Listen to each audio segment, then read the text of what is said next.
لساني واهد قلبي بحق سيدنا محمد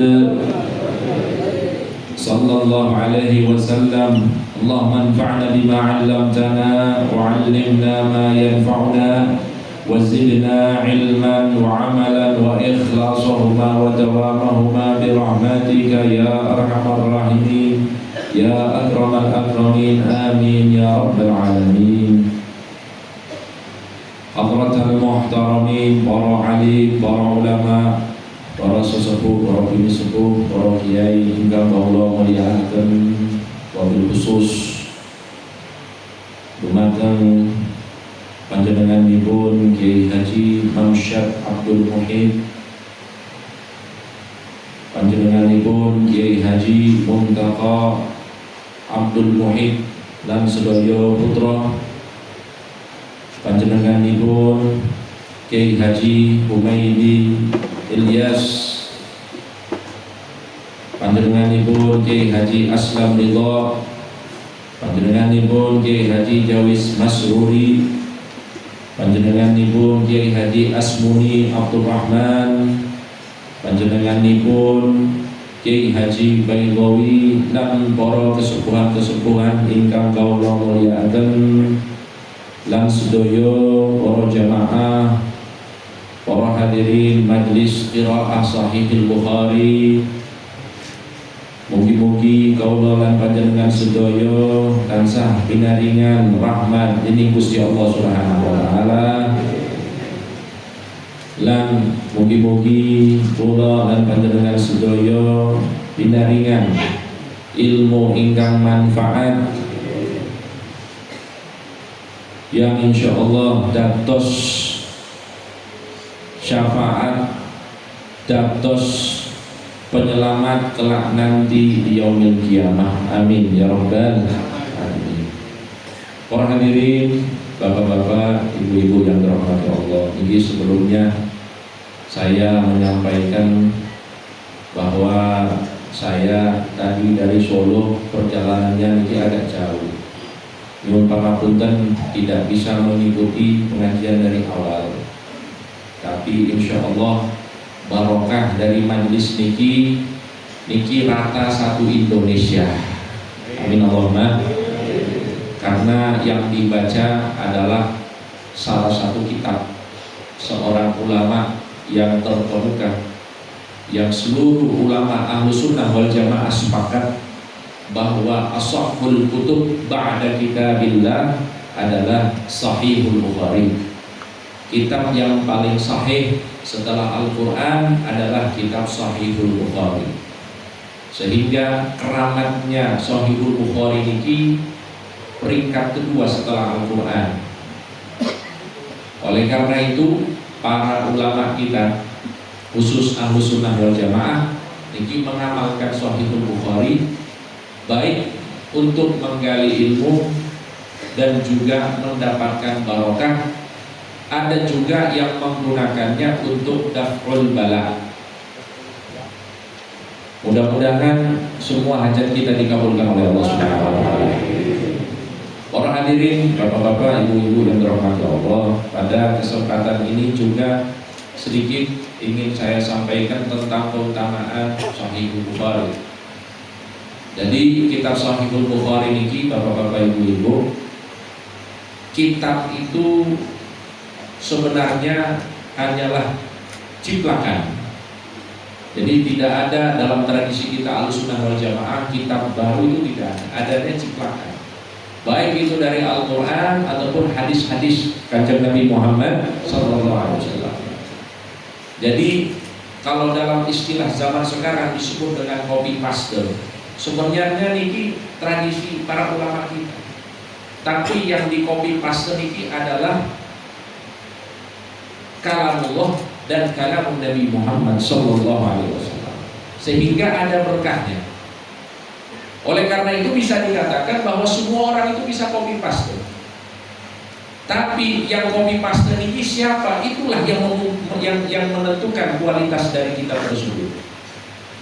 Maka kalau kita bahas kitab Sahihul Bukhari, itu bukan kumpulan hadisnya saja, yang dipilih oleh Imam Bukhari sebagai hadis-hadis tersahih yang beliau dapatkan dari semua hadis yang beliau hafal. Tapi sebenarnya yang perlu kita lihat di sini adalah sosok yang menulis kitab Sahih Bukhari ini, yaitu Imam Bukhari sendiri. Beliau Imam Bukhari ini, bapak-bapak, ibu-ibu, para ulama mengatakan dari manakibnya Imam Bukhari kana mujabad da'wah. Beliau itu kalau berdoa langsung diijabah oleh Allah Subhanahu wa taala. Dan ini kalau kita kaji secara ilmu, maka salah satu tanda seorang wali itu apabila berdoa pasti diijabah oleh Allah Subhanahu wa taala. Wala in sa'alani la'utiyanna, di dalam hadis qudsi. Andaikan walimu itu berdoa meminta, pasti aku akan berikan, kata Allah Subhanahu wa taala. Nah, Imam Bukhari ini termasuk golongan itu. Tidak pernah beliau berdoa kecuali doanya diijabah oleh Allah Subhanahu wa taala.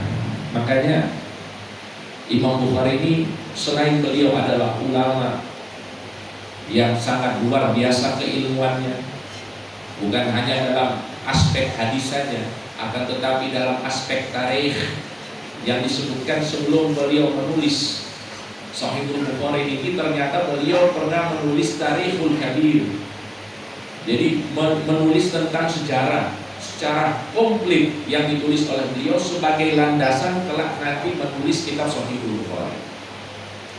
Jadi para hadirin yang dirahmati Allah, Imam Bukhari ini adalah seorang alim dan juga beliau adalah seorang wali Allah Subhanahu wa taala yang dibuktikan dengan doa-doanya yang selalu diijabah oleh Allah Subhanahu wa taala. Para hadirin, bapak-bapak, ibu-ibu yang dirahmati Allah, ketika kita membaca dari manaqib Imam Bukhari ini, sebagaimana yang sudah sering kita dengarkan bahwa beliau menulis kitab Sahihul Bukhari ini selama 16 tahun, dan itu ditulisnya oleh beliau di Madinah Al-Munawwarah, dan setiap penulisannya di dalam riwayat disebutkan beliau tulis di Raudhatus Syarif. Jadi di tempat yang mulia. Memang beliau itu menulis kitab Sahihul Bukhari ini benar-benar berharap keberkahan dari Kanjeng Nabi Muhammad sallallahu alaihi wasallam. Jadi bapak-bapak, ibu-ibu yang dirahmati Allah, beliau menulis kitab Sahihul Bukhari selama 16 tahun.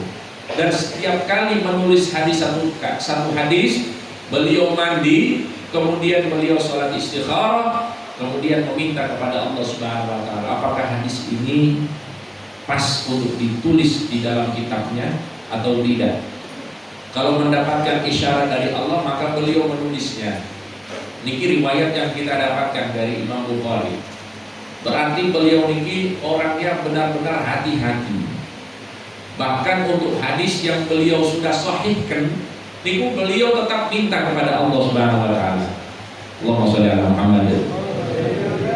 Mungkin ini agak sedikit berbeda dengan kita para hadirin. Kalau kita niku bahsul masail, ini kalau kita sudah mendapatkan ibaratnya, ini kita merasa yang sudah yang paling benar di dalam ini, sudah yang paling sahih pendapat kita. Dengan apa? Dengan apa yang kita dapatkan dari kitab kita. Tapi kalau Imam Bukhari itu tidak mencukupkan diri dengan hal itu. Beliau setelah mendapatkan ilmu yang jelas bahwa hadis ini sahih, beliau tetap rundingkan hal ini dengan Allah Subhanahu wa taala. Ini tanda-tanda walinya Allah.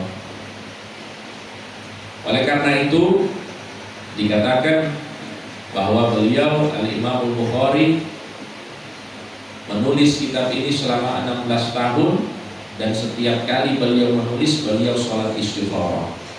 Oleh karena itu saya sedikit cerita para hadirin. Ini jenengan alhamdulillah satu majlis bisa khatam Bukhari, meskipun caranya secara muqaddaman. Ada nggih? Secara apa? Muqaddaman. Saya dulu alhamdulillah diberikan kesempatan oleh Allah juga membaca kitab Sahihul Bukhari dari awal sampai akhir. Niki ada majlis yang disebut dengan majlis riwayat, membaca hadis dari awal hadis sampai penutup hadis niki dibaca tok sardan tanpa dijelaskan maknanya apa. Ini pernah saya baca waktu saya kuliah dulu di Sudan bersama seorang syekh ahli hadis, Syekh Naji. Beliau baca niku 1 bulan rampung, tapi bacanya dari jam 7 pagi sampai maghrib. Ini dibaca full, dibaca oleh beliau. Istirahatnya sholat dan makan, isomah. Saya juga pernah baca ini Sahihul Bukhari diroyakan. Jadi hadis per hadis itu dijelaskan. Nah ini alhamdulillah rampungnya 2 tahun pembacaan hadis Sahihul Bukhari. Karena Imam Bukhari ini bukan cuma seorang ahli hadis, tapi kata guru saya Syekh Ahmad, beliau ini juga adalah seorang mujtahid.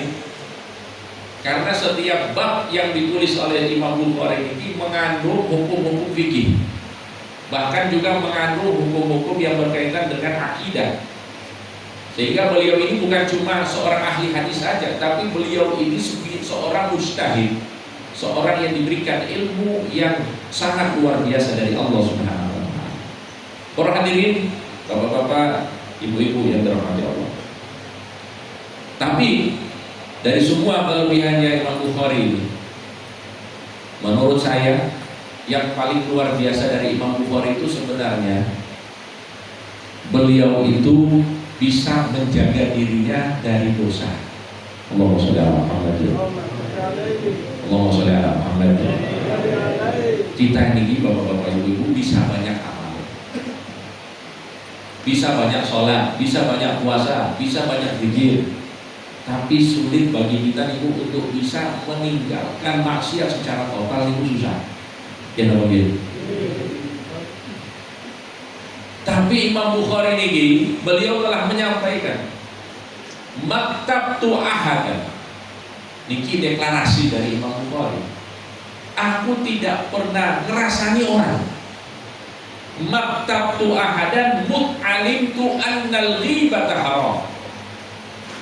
Aku itu tidak pernah ngerasani orang, tidak pernah menceritakan keburukan orang saat aku tahu bahwa ghibah itu, ngerasani orang itu hukumnya haram. Sallallahu alaihi wasallam. Jadi ini ilmunya benar-benar diamalkan. Beliau tahu niki ghibah hukumnya haram, fitnah hukumnya haram, berbohong niki hukumnya haram. Beliau saat tahu itu langsung diamalkan dan tidak pernah dilakukan dosa-dosa tersebut oleh Imam Bukhari. Dan ini adalah tanda besar dari seorang wali Allah Subhanahu wa taala. Memang tidak ada yang maksum di dunia ini setelah para nabi, akan tetapi para wali-walinya Allah niki mahfud, mereka juga dijaga oleh Allah Subhanahu wa taala termasuk dari dosa-dosa tersebut. Para hadirin, bapak-bapak, ibu-ibu yang dirahmati Allah, niki saya sedikit cerita. Mungkin kalau kita bicara tentang Imam Bukhari, bagaimana kedudukannya, manakibnya, mungkin menurut kita itu terlalu jauh. Jarak kita, level kita terlalu jauh. Bainas sama was sumur, antara langit dan sumur, bukan bumi lagi. Derajat kita terlalu jauh. Tapi di sini saya mengambil satu permisalan untuk kita semuanya, bahwa dulu belum lama hidup di tengah-tengah kita ada seorang wali Allah, namanya mungkin jenengan ngertos niki asmonipun Simbah Abbas bin Khazim. Beliau adalah penerus dari Simbah Khazim, berasal dari Sidoarjo. Niki saya pernah sekali sowan di sana. Sekarang yang meneruskan pondoknya Kiai Haji Abdus Salam, Kiai Haji Abdus Salam bin Abdul Mujib bin Abbas bin Khazim. Pendiri awalnya Simbah Khazim. Mbah Khazim ini punya putra namanya Kiai Abbas. Kiai Abbas ini bapak-bapak ibu-ibu, hukiya an karomati, diceritakan tentang keramat-keramatnya. Di antaranya Kiai Abbas ini kalau beliau mengisi pengajian, orang-orang yang hadir apabila hatinya kotor, Hatinya kotor niki maksudnya apa? Hatinya kotor maksudnya dia hadir tapi niatnya tidak ikhlas. Atau dia hadir pengajian tapi tujuannya mau pamer baju baru misalnya. Dia hadir pengajian niatnya mau cari sendal baru misalnya. Tapi insya Allah nggak ada di sini. Intinya niat bukan untuk lillahi ta'ala. Atau orang ini baru melakukan maksiat, hadir majlis, kalau dengar ceramahnya Kiai Abbas bin Khazin, maka orang tersebut tidak bisa mendengarkan apa yang disampaikan oleh Kiai Abbas. Allahumma sholli ala Muhammad. Ini karomah. Jadi beliau ini kalau ceramah, orang yang dengar ini hatinya kotor, dengarnya kayak dengung-dengung tok gitu. Meskipun orang itu ada di depannya beliau. Malahan kalau ada orang yang hadir, hatinya bersih, jauh nih dengar suaranya Kiai Abbas. Allahumma sholli ala Muhammad. Ini tanda walinya Allah. Min karomatihi. Niki dikatakan bahwa beliau niki bapak-bapak ibu-ibu, salah satu kelebihannya itu kenapa beliau bisa seperti itu, karena ternyata beliau termasuk orang yang bisa menjaga lisannya, orang yang selalu berzikir kepada Allah dan juga pandai menjaga lisannya. Mungkin kita berzikir kepada Allah tapi lisan kita sulit kita jaga. Beliau niku bapak-bapak ibu-ibu, kalau misalnya ada yang hadir, ada yang sowan kepada beliau, kemudian orang yang sowan niki mulai menceritakan orang lain, mulai membahas keburukan si fulan dan si alan, maka beliau langsung memotong pembicaraan, langsung membahas topik yang lain. Niki semua yang menyaksikan Kiai Abbas menyatakan hal yang demikian. Tidak pernah keluar dari lisan beliau gibah kepada sesama kaum muslimin. Allahumma sholli ala Muhammad. Niki sepertinya yang perlu kita kejar saat ini para hadirin yang dirahmati Allah. Kalau kita benar-benar ingin bisa sama-sama masuk ke kelompok Imam Bukhari dan para wali-wali yang lainnya. Mudah-mudahan lisan kita selalu dijaga oleh Allah Subhanahu wa taala. Tidak keluar dari lisan kita kecuali hal-hal yang baik. Dan pun kalau misalnya tidak bisa mengeluarkan hal-hal yang baik, mudah-mudahan kita termasuk orang-orang yang menjaga lisan, tidak banyak bicara. Amin Allahumma amin ya rabbal ya rabbal. Alhamdulillah. Para hadirin yang dirahmati Allah Subhanahu wa taala. Kemudian sedikit saya ingin membahas pada kesempatan ini, karena kita berada di bulan Maulid Nabi Muhammad sallallahu alaihi wasallam. Kalau tidak salah di pertemuan yang lalu saya juga sempat diundang mengisi di sini. Saya sempat ngobrol dengan Gus Muntaqa, Kiai Muntaqa, saya pernah bicara dengan beliau. Jenengan mungkin kalau undang saya niki seperti kitabnya Imam Ibnu Katsir. Apa judul kitabnya? Bidayah wa Nihayah. Bidayah niki pertama dan terakhir. Mungkin jenengan undang saya pertama kali, terus ini yang terakhir. Tapi subhanallah beliau undang saya sampai 3 kali. Berarti ini alhamdulillah rayuan saya ini manjur. Diundang sampai 3 kali. Alhamdulillah. Karena ada kitab namanya Bidayah wa Nihayah, Al-Bidayah wa Nihayah karya Imam Ibnu Katsir. Ini biasanya saya guyon dengan orang yang undang saya. Karena saya ini bukan termasuk yang jago ceramah Bapak Ibu. Maka saya bilang, biasanya kalau yang undang saya ini undang sekali, setelah itu tobat. Jenengan niki alhamdulillah tidak tobat. Allahumma sholli ala Muhammad. Jadi para hadirin yang dirahmati Allah, niki bulan Maulid kita semuanya pasti memiliki satu rasa, bahwa di bulan Maulid ini kita sangat berbahagia dengan satu kebaikan yang Allah Subhanahu wa taala kirimkan kepada kita, yaitu Nabi kita Muhammad sallallahu alaihi wasallam, yang mana Kanjeng Nabi ini adalah awal dari segala kebaikan. Tidak ada kebaikan apapun yang didapatkan oleh kita umat Rasulullah kecuali di situ ada jasanya Rasulullah sallallahu alaihi wasallam. Para hadirin, bapak-bapak, ibu-ibu yang dirahmati Allah. Maka guru saya itu sering mengatakan, sekuat apapun kita membalas kebaikannya Kanjeng Nabi, maka usaha kita ini tidak bisa membalas kebaikannya beliau. Karena kebaikan seseorang itu biasanya hanya kaitannya dengan dunia saja. Misalnya orang tua kita niku kebaikannya kebaikan dunia, guru-guru kita juga mungkin kebaikannya cuma kebaikan dunia. Artinya hanya bisa memberikan manfaat saat beliau masih hidup.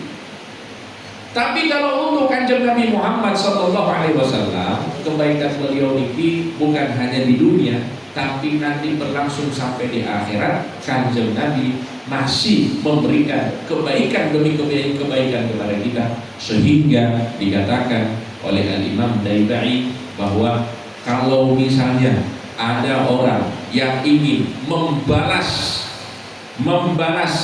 kebaikannya Kanjeng Nabi dengan cara berjalan dengan kedua matanya menuju makamnya Kanjeng Nabi Muhammad SAW, maka hal tersebut belum bisa untuk membalas kebaikannya Kanjeng Nabi Muhammad. Ini maksudnya apa? Mustahil. Kita jangankan jalan ke Masjid Nabawi, para hadirin, kita jangan pakai kepala di sini, tidak bisa. Ini pakai mata, maksudnya apa? Mustahil kita itu bisa membalas. Oleh karena itu, para hadirin yang dirahmati Allah, kita di sini hanya bisa berusaha untuk bahagia dan senang dengan Rasulullah Sallallahu Alaihi Wasallam. Karena bahagianya kita, senangnya kita dengan Rasulullah, inilah yang insya Allah bisa membuat kita mendapatkan syafaat Kanjeng Nabi. Amin Allahumma. Amin Allahumma. Karena disebutkan bahwa Abu Lahab, sebagaimana riwayat yang sering kita dengarkan, niku dapat syafaat dari Kanjeng Nabi karena sekali beliau itu berbahagia dengan kelahiran Kanjeng Nabi. Padahal beliau niku tiang kafir yang tidak beriman, bahkan memusuhi Kanjeng Nabi. Tapi karena bahagia sekali dengan Rasulullah SAW, maka diberikan syafaat oleh Kanjeng Nabi setiap hari Senin. Pray tidak diazab oleh Allah Subhanahu wa Ta'ala, dan bisa minum dari jari jempolnya susu. Padahal kita tahu minumannya para penghuni neraka itu nanah dan darah yang busuk. Na'udzubillahi min dzalik. Makanya para hadirin dikatakan fama dhannu bil 'abdil ladzi dhalla umruhu bi ahmada masruran wa mata muwahhida. Maka bagaimana keadaannya dengan orang yang sepanjang hidupnya bahagia dengan Kanjeng Nabi Muhammad SAW dan meninggal dalam keadaan tauhid, dalam keadaan beriman kepada Allah. Amin Allahumma. Artinya niki peluang kita besar, para hadirin. Peluang kita dapat syafaat besar. Karena nopo? Karena kita termasuk umatnya Kanjeng Nabi yang beriman, yang bahagia dengan Kanjeng Nabi. Minimal tiap tahun sekali ini kita memperingati kelahirannya Kanjeng Nabi. Tapi kalau kita lihat faktanya di Indonesia, alhamdulillah Indonesia ini termasuk umat Kanjeng Nabi yang benar-benar mengamalkan Maulid Tiba. Ini kalau kita lihat di surat undangan, di kopnya niku napa? Walau anna amilna kulla yaumin atau kulla hinin li ahmada maulidan qad kana wajib. Andaikan kita niku mengamalkan maulid setiap waktu, setiap hari, maka niscaya itu adalah sesuatu yang wajib bagi kita umat Rasulullah Sallallahu Alaihi Wasallam. Sallu ala Nabi Muhammad. Salli wa sallim daiman, salli wa sallim daiman,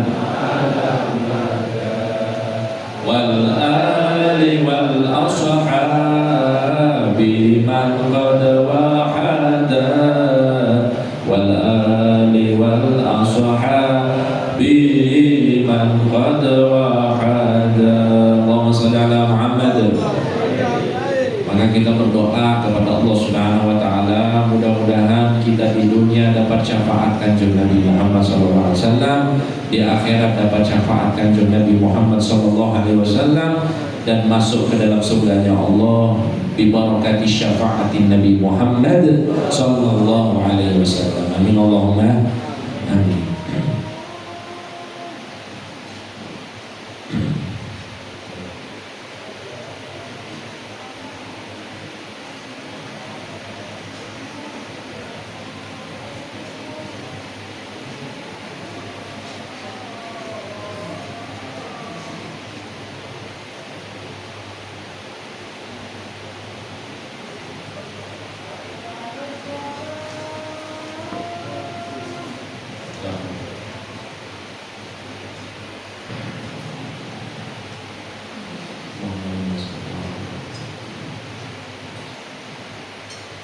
Alhamdulillahirabbil alamin. Para hadirin yang dirahmati Allah Subhanahu wa taala. Jadi ini bagian pertama yang saya sampaikan, intinya bahwa kita itu pada kesempatan ini termasuk orang-orang yang beruntung, orang-orang yang dipilih oleh Allah Subhanahu wa taala bisa merayakan ihtifal kelahiran Kanjeng Nabi Muhammad sallallahu alaihi wasallam, kemudian juga termasuk yang bisa mengamalkan bacaan Sahihul Bukhari yang kita harapkan kita dapat barokahnya beliau, dan juga mudah-mudahan bisa mengikuti jejak langkah beliau khususnya dalam menjaga lisannya. Amin Allahumma amin. Para hadirin yang dirahmati Allah, ini saya lihat lebih dari 50% ini pun merem ini. 50% lebih ini pun merem. Makanya saya singkat mawon. Oke, saya singkat sedikit membahas tentang Kanjeng Nabi Muhammad sallallahu alaihi wasallam. Sallallahu Nabi Muhammad. Para hadirin yang dirahmati Allah. Jadi kalau kita membahas Rasulullah Sallallahu Alaihi Wasallam, ini banyak yang akan kita bahas. Tapi di sini saya ingin fokus dari bagian yang praktis, dalam arti kita sebagai umatnya, niki bisa mencontoh Rasulullah Sallallahu Alaihi Wasallam dalam hal-hal ini. Karena yang paling penting dari semua yang kita ceritakan tentang Rasulullah, niku yang paling penting yang kita bahas niku adalah uswatun hasanah. Jadi keteladanan yang baik dari Rasulullah niki yang perlu banyak kita bahas. Karena kalau kita membahas hal-hal yang berkaitan dengan fisiknya Kanjeng Nabi, niki hanya sebatas pujian kita kepada Rasulullah sallallahu alaihi wasallam. Tentang fisiknya Rasulullah, tentang kesempurnaan wajah Rasulullah, badan Rasulullah, ini kaitannya dengan pujian kita kepada Rasulullah. Tapi kalau kita membahas tentang akhlaknya Rasulullah, tentang kesehariannya Rasulullah, maka ini bukan hanya memuji, tapi juga kita bisa mencontohi Kanjeng Nabi Muhammad sallallahu alaihi wasallam. Para hadirin yang dirahmati Allah, sebenarnya akhlaknya Kanjeng Nabi ini pun dirangkum oleh Allah Subhanahu wa taala di dalam Al-Qur'an. Laqad kana lakum fi Rasulillahi uswatun hasanah. Niki sebenarnya ringkasan. Semua pujian yang disampaikan oleh orang-orang yang memuji niku akan kalah dengan satu ayat ini. Bahwa Rasulullah Shallallahu alaihi wasallam ini adalah uswatun hasanah. bukan hanya seorang yang bisa memberikan contoh, tapi orang yang bisa menjadi contoh Nabi kita Muhammad Shallallahu Alaihi Wasallam. Satu ketika istri beliau yaitu Siti Aisyah pernah ditanya, "Kaifa kana khuluqun Nabi Shallallahu Alaihi Wasallam?" Bagaimana akhlaknya Kanjeng Nabi? Beliau jawab, "Kana khuluquhul Qur'an." Akhlaknya Kanjeng Nabi niku seperti Al-Qur'an. Faka'annahu Qur'anun yamshi 'alal ardi. Seakan-akan Kanjeng Nabi niku Quran yang berjalan di atas muka bumi. Shallallahu ala Nabi Muhammad. Artinya kalau jenengan baca Quran niki, Bapak-bapak Ibu-ibu, Quran niki kalau bahasa akademisnya niku adalah aturan-aturan, nilai-nilai normatif. Kita kalau mau baca ayatnya, hukum dan lain sebagainya itu Al-Quran. Tapi kalau praktek Al-Quran itu terdapat di dalam dirinya Kanjeng Nabi Muhammad Sallallahu Alaihi Wasallam. Jadi singkat mawon kalau bahas. Apa saja yang bisa kita ambil dari keteladanannya Kanjeng Nabi? Pertama, Kanjeng Nabi saat berada di rumah, apa yang dilakukan oleh Kanjeng Nabi saat di rumah? Ini perlu kita tahu.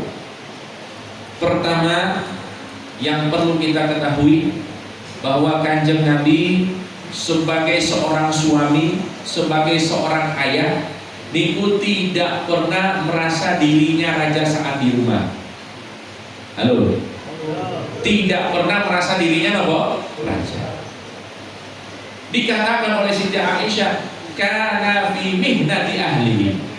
Kanjeng Nabi niku kalau berada di rumah, beliau niku ikut rewang dengan istrinya. Kalau bersih-bersih ya ikut bersih-bersih. Kalau masak ya ikut masak. Kalau lagi memperbaiki sesuatu niku ikut memperbaiki. Kanjeng Nabi Muhammad Sallallahu Alaihi Wasallam. Berarti nopo? Niki gotong royong di dalam kehidupan rumah tangga Kanjeng Nabi Muhammad Sallallahu Alaihi Wasallam. Jadi bapak-bapak, kita ini kadang-kadang merasa sebagai kepala rumah tangga itu semena-mena sama istri, sama anak niku koyok raja, apa-apa mau nopo dipatuhi, semuanya serba menyuruh orang dan lain sebagainya. Niki kalau kita mencontoh akhlaknya Kanjeng Nabi, seharusnya niku tidak semuanya kita itu dikhidmati, tidak. Tapi ada waktu di mana kita harus bersama-sama saling bantu membantu. Ngerti nggih? Ini yang pertama. Oh insya Allah. Allahumma sholli ala Muhammad. Ini yang kabut tadi lagi. Jadi saya tidak mendikte nih. Maksudnya ini kita punya contoh. Kalau kita kita memiliki akhlak yang mulia, contoh di Kanjeng Nabi Muhammad Sallallahu Alaihi Wasallam. Orang hadirin yang dirahmati Allah, Kanjeng Nabi Muhammad Sallallahu Alaihi Wasallam ini juga termasuk orang yang ada di rumah sebagai kepala keluarga yang bisa manajemen konflik luar biasa. Namanya hidup, apalagi di rumah tangga, itu pasti banyak masalah, gitu. Jadi jawabannya dari hati ini. Kehidupannya pasti berapa banyak masalah. Apalagi menghadapi ini masalah-masalah rumah tangga dan lain sebagainya. Kanjeng Nabi niku bapak-bapak ibu-ibu termasuk orang yang mengalami ini. Jangan bayangkan satu ketika Rasulullah Sallallahu Alaihi Wasallam niku pernah jagongan dan bersama para sahabat. Jagongan, tiba-tiba dapat kiriman makanan. Ternyata kiriman makanannya niki datang dari istrinya beliau Siti Sofia. Kebetulan malam itu Kanjeng Nabi di rumahnya Siti Aisyah, dan Siti Aisyah ini termasuk istri muda. Biasanya istri muda itu rasa cemburunya lebih besar daripada istri tua. Ya nopo nggih? Kok pada tahu nih? Kok pada tahu nih? Istri muda itu biasanya lebih cemburu ya Pak?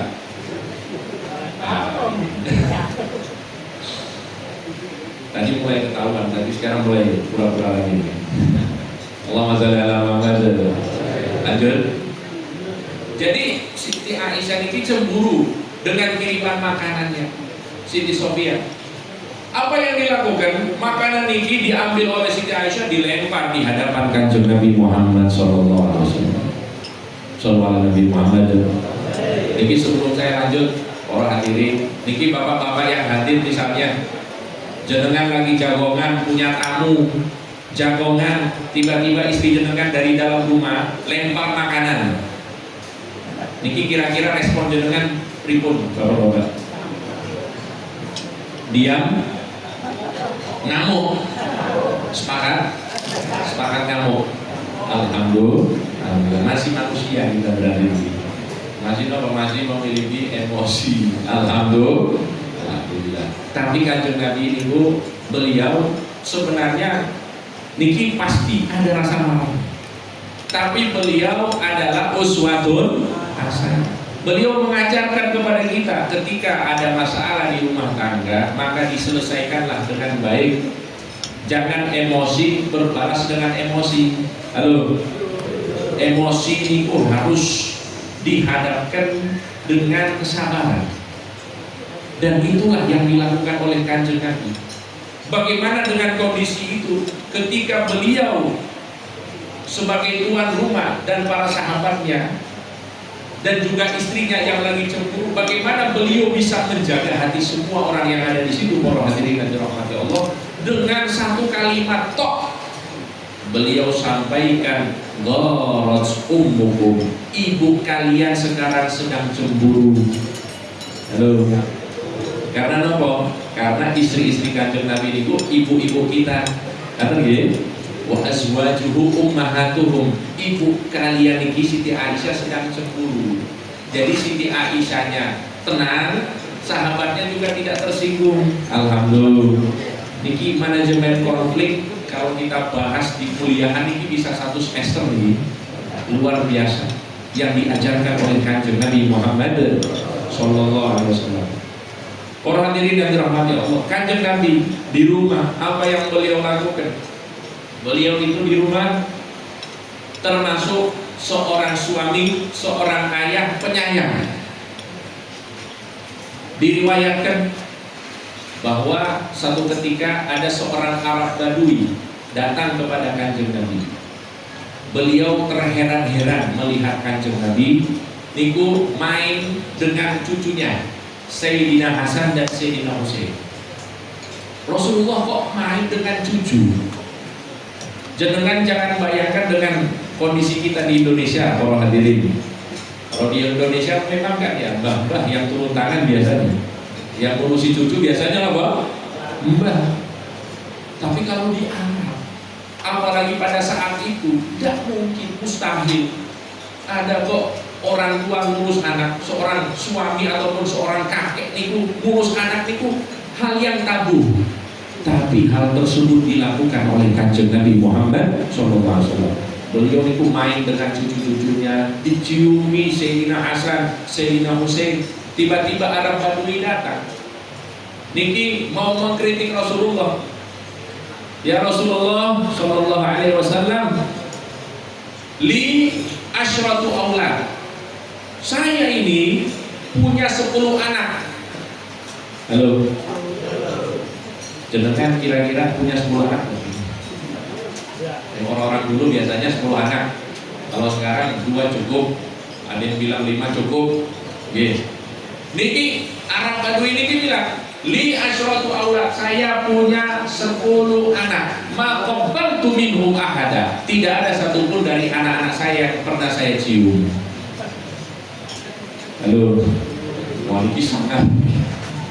Orang tua tidak pernah cium anaknya di Arab Badui, karena memang kondisi pada saat itu secara kultural memang orang-orang Arab pada saat itu memang tegas dengan anak-anaknya. Maka Kanjeng Nabi jawab apa yang disampaikan oleh Arab Badui itu, man la yarham la yurham. Siapa yang tidak mengasihi maka dia tidak akan dirahmati oleh Allah. Na'udzubillahi min dzalik. Para hadirin yang dirahmati Allah, sedikit saya bahas. Jadi menunggu yang lain dapat bagian. Nanti supaya kita bisa sama-sama. Allahumma sholli ala Muhammad. Sedikit di dalam rumah, sekarang di luar rumah sedikit kita bahas. bagaimana kondisi Kanjeng Nabi saat berada di luar rumah. Pertama, Rasulullah Shallallahu Alaihi Wasallam ketika beliau berada di luar rumah, beliau itu menghadapi dua orang. Yang pertama, orang yang tidak mengenali Rasulullah Shallallahu Alaihi Wasallam. Yang kedua, orang yang sudah kenal dengan Rasulullah Shallallahu Alaihi Wasallam. Niki biasanya dua model orang ini, niki nanti berbeda cara bergaulnya dengan Rasulullah. Kalau orang yang baru pertama ketemu dengan Rasulullah, kata Sayyidina Ali, man ra'ahu badihatan habah. Siapa orang yang melihat Kanjeng Nabi pertama kali pasti takut, pasti segan dengan Rasulullah Sallallahu Alaihi Wasallam. Ini satu ketika pernah terjadi. Rasulullah sedang duduk, kemudian ada satu orang ingin sowan kepada Rasulullah Sallallahu Alaihi Wasallam. Cuma ini sowan yang pertama. Maka orang ini duduk di samping Nabi, gemeter, takut lihat Rasulullah Sallallahu Alaihi Wasallam karena karismatiknya Rasulullah Sallallahu Alaihi Wasallam. Beliau itu berwibawa, beliau itu punya karismatik yang luar biasa. Para hadirin yang dirahmati Allah, niki sebelum saya lanjut, kita kalau misalnya ada orang yang takut dengan kita, ada orang yang segan dengan kita, kira-kira responnya seperti apa Bapak-bapak Ibu? Kita tawadu atau kita makin menjadi-jadi? Makin jadi-jadi ya Pak. Orang yang takut makin gayanya makin dibuat-buat deh. Jadi kalau kita ada orang yang segan dengan kita, orang yang takut dengan kita, kita makin menjadi-jadi. Tapi Kanjeng Nabi Muhammad SAW, kalau ada orang yang seperti itu takut dengan beliau karena kewibawaannya, itu ditenangkan oleh Kanjeng Nabi Muhammad SAW. Ada orang yang gemeter lihat Kanjeng Nabi, maka disampaikan oleh Kanjeng Nabi kepada beliau, tenang kamu, saya ini adalah anak seorang wanita yang dulu makan dendeng. Sallallahu Nabi Muhammad. Dendeng, daging kering yang dijemur dulu. Niki makanan ibu saya. Maksudnya apa? Saya dan Anda niki sama, tidak ada bedanya. Gak usah takut. Halo, ditenangkan oleh Kanjeng. Jadi beliau niku orangnya aslinya apa? Tidak sombong. Rasulullah Sallallahu Alaihi Wasallam dengan derajatnya yang mulia, tapi beliau tidak sombong. Allahumma sholli ala Muhammad. Para hadirin yang dirahmati Allah, ini yang terakhir. Jadi yang apa? Terakhir. Ini biasanya kalau saya bilang terakhir, orang-orang nafasnya panjang. Alhamdulillah. Ini yang terakhir. Ini salah satu contoh. Sebenarnya banyak contohnya. Kanjeng Nabi Muhammad SAW itu, para hadirin, beliau meskipun seorang Nabi, seorang Rasul, yang harusnya beliau itu dilayani, tapi dari akhlaknya Rasulullah SAW itu beliau termasuk orang yang tidak mau dilayani. Allahumma sholli ala Muhammad. Ini satu ketika di dalam sebuah perjalanan jauh, Kanjeng Nabi bersama para sahabatnya, mereka singgah di suatu tempat. Mungkin kalau zaman sekarang kita lewat tol singgah di rest area. Tapi kan kalau kita zaman sekarang enak deh Pak, singgah di rest area, ada rumah makan tinggal pesen makan. Ada deh. Tapi kalau zaman dulu, orang kalau singgah niku masaknya sendiri. Maka Kanjeng Nabi Muhammad SAW bersama para sahabat singgah di satu tempat, kemudian mereka memutuskan, ayo kita makan. Siap. Maka sahabat niki mempersiapkan hewan sesembelihan, kambing pada saat itu. Satu sahabat angkat tangan, alayya dhabhuha. Ya Rasulullah, saya yang sembelih. Halo. Sahabat niki berkata apa? alayya dabuha, saya yang sembelih. Sahabat yang lain, alayya sarhuha, saya yang nguliti ya Rasulullah. Sahabat yang lain, alayya tumkuha, saya yang masak wahai Rasulullah. Terakhir kanjeng Nabi, alayya jam'ul hatab, nanti saya yang carikan kayu. Sallallahu Nabi Muhammad. Jadi beliau tetap mau rewang, beliau tetap mau apa? Gotong royong, tidak mau dilayani. Kanjeng Nabi ini menyampaikan apa? Semua sudah dapat bagian, kalau begitu saya yang cari kayu. Sallallahu Nabi Muhammad. Yang buat cari kayu bakar itu kanjeng Nabi. Maka para sahabat menyampaikan, ya Rasulullah, nakfik. Ya Rasulullah, tidak perlu, nanti kami yang urus semuanya, jenengan duduk mawon, udah duduk mawon, tidak usah gerak, diam aja, nanti sudah siap makanan, jenengan tinggal makan. Maka apa jawab kanjeng Nabi Muhammad sallallahu alaihi wasallam, laqad alimtu annakum takfunani, aku tahu dengan kalian ini kalian bisa membereskan semua itu. Walakinni akrahu an atamayyaza alaikum, tapi aku tidak mau menjadi berbeda dengan kalian. Sallallahu Nabi Muhammad. Jadi kalau kita bisa katakan, kanjeng Nabi itu termasuk orang yang merakyat orang ini, tidak mau menjadi orang yang berbeda. Atau ketika berada di masyarakat, ya sudah jadi masyarakat, tidak mau berbeda. Kalau bahasa kita zaman sekarang loh, kerja bakti ya ikut kerja bakti. Kalau ada rewang ya ikut rewang. Itu kanjeng Nabi Muhammad SAW yang insya Allah bisa kita amalkan dalam kehidupan kita. Amin Allahumma amin ya Rabbal alamin. Ini saja yang bisa saya sampaikan. Mudah-mudahan ada manfaat untuk kita semuanya. Dan mari kita berdoa kepada Allah Subhanahu wa Ta'ala. Mudah-mudahan pertemuan kita ini menjadi pertemuan yang diberkahi, diridhoi oleh Allah Subhanahu wa Ta'ala, dan semoga kita selalu dimudahkan, dibimbing oleh Allah untuk istiqomah di atas ajaran kanjeng Nabi Muhammad sallallahu alaihi wasallam, menjalankan perintahnya, menjauhi larangan-larangannya, dan mudah-mudahan kita selalu istiqomah dengan ikhlas, dan mudah-mudahan diberikan sehat afiat oleh Allah Subhanahu wa Ta'ala, hingga mudah-mudahan kita menjemput husnul khatimah, dan mudah-mudahan di akhirat dimuliakan oleh Allah dengan syafaat kanjeng Nabi Muhammad sallallahu alaihi wasallam, min ghairi sabiqati adabin wala hisab wala itab, bihaqqi sayyidina Muhammad sayyidil alamin. Amin ya rabbal alamin. Dan kita doakan untuk negeri kita Indonesia, dan khususnya untuk kota kita Yogyakarta yang akhir-akhir ini mulai diisukan bahwa akan ada sebuah bencana besar yang disebut dengan megatrust.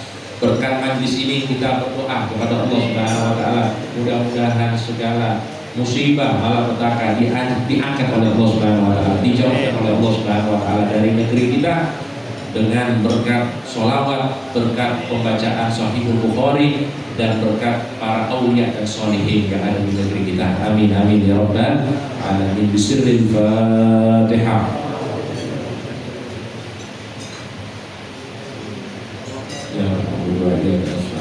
Shiratal mustaqim shiratal ladzina an'amta 'alaihim ghairil maghdubi 'alaihim waladdallin. Amin amin. Bismillahirrahmanirrahim. Alhamdulillahirabbil alamin. Hamdan yuwafi ni'amahu wa yukafi'u mazidah. Allahumma shalli wa sallim wa barik 'ala sayyidina Muhammadin wa 'ala alihi wa sahbihi wa sallim. Allahumma bihaqqil Fatihatil mu'azzamati wa sab'il madani. Allahumma inna nas'aluka an taftaha lana min kulli khair, wa an taj'alana min ahli khair, wa an tu'amilana ya maulana mu'amalataka li ahli khair, wa an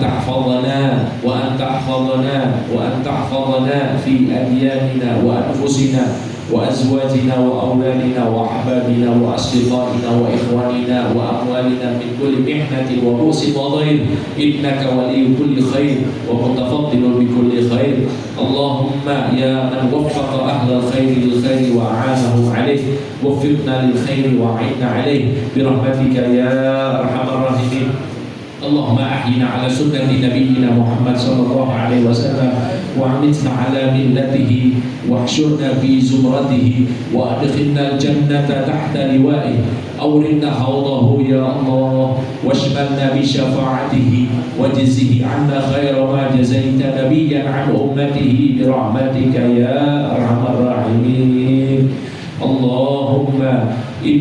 اللهم آمنا في أوطاننا وأدم الأمن في ربوعنا وابسط السلامة في بلادنا. اللهم اجعل بلدنا هذا إندونيسيا بلدا آمنا مطمئنا رخاء غدقا رزقا وسائر بلاد المسلمين. اللهم ادفع عنا البلاء والوباء والربا والزنا والزلازل والإهان والفتن وما ظهر منها وما بطن من بلدنا هذا إندونيسيا خاصة ومن كل بلدان المسلمين عامة. إنك على كل شيء قدير. اللهم إنا نسألك من خير ما سألك منه عبدك ونبيك محمد صلى الله عليه وسلم وعبادك الصالحون، ونعوذ بك من شر ما استعاذك منه عبدك ونبيك محمد صلى الله عليه وسلم وعبادك الصالحون. اللهم مغفرتك أوسع من ذنوبنا ورحمتك أرجى عندنا من أعمالنا. ربنا آتنا في الدنيا حسنة وفي الآخرة حسنة وقنا عذاب النار. وصلى الله على سيدنا محمد وعلى آله وصحبه وسلم. سبحان ربك رب العزة عما يصفون وسلام على المرسلين والحمد لله رب العالمين. سر الفاتحة.